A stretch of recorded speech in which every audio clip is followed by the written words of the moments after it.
Layman's evangelical fellowship విశ్వాసమే విజయం అనుదిన ధ్యానములు అక్టోబర్ 19వ తారీఖు. జయ జీవితపు రహస్యం. ఆయన ప్రార్థన చాలించి లేచి తన శిష్యుల యొద్దకు వచ్చి వారు దుఃఖము చేత నిద్రించుట చూచి. లూకా సువార్త 22వ అధ్యాయము 45వ వచనం.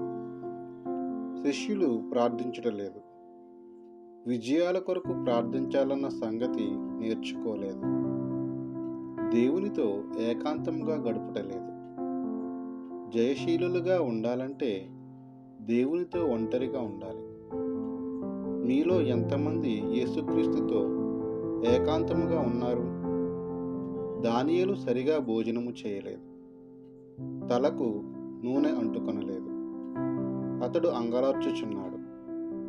అక్కడ అంగలార్చుటకు హేతువు ఏమిటి? ఆయన అత్యున్నత పీఠమునందున్నాడు. తన అందవిహాన స్థితి గుర్తించాడు. అతని అందము చెడిపోయినది. తన శరీరము సౌందర్యము గాని మానసిక తలాంతులు గాని అయి ఉండవచ్చు. నీ గ్రహింపు, నీ జ్ఞానము చెడిపోయినవి. నీ గ్రహింపు దేవుని వాక్యానుసారముగా నున్నదా? దేవుని భయము నీకు ఐశ్వర్యముగా ఉన్నదా? లేకపోతే నీ జీవితము స్థిరము లేనిదిగా ఉంటుంది. స్థిరమైన భక్తి, గ్రహింపు యొక్క నాణ్యత దేని వలన కలుగుతాయి? దైవ భయములో జీవించిన వారి జ్ఞానము చెడిపోతుంది. హృదయము మోసకరమైనది, మనస్సు కూడా అపవిత్రమైనది. ఈ కలుషిత శరీరము కలుషితము లేని పరలోకమును స్వతంత్రించుకొనలేదు.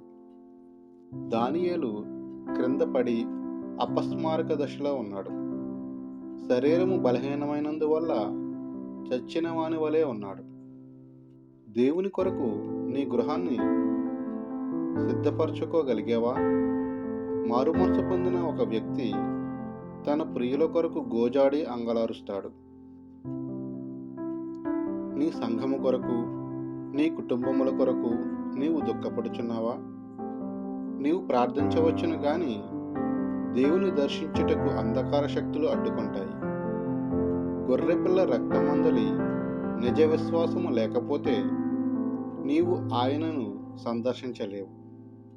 నీవు పోరాడవలసినది అంధకార శక్తులతోనే. నీవు విత్తనములను సంపాదించి నాటలేకపోతున్నావు. కానీ నీవు ఆ ప్రజల కొరకు అంగలార్చినట్లయితే నీవు అందించుచున్న ప్రశస్త విత్తనాన్ని వారిని పైకి లేపుతుంది. నీ దిగజారిన స్థితి గూర్చి యథార్థమైన దుఃఖము నీకున్నదా? ఈ భూమి మీద నీవు అనుభవించాలి అని ఆశించవచ్చు, కానీ నీవు అనుభవించలేవు. ఒక దినాన్న న్యాయాధిపతి అయిన దేవుని నీవు సంధిస్తావు. నీవెప్పుడైనా ఆయన దుఃఖములలో ఆయనతో కలిసావా? నీవెన్నడైనా దేవుని ఒంటరిగా కలుసుకున్నావా? నీవు దేవుని ఒంటరిగా కలుసుకోవడానికి వచ్చావా? దానియేలు గారు.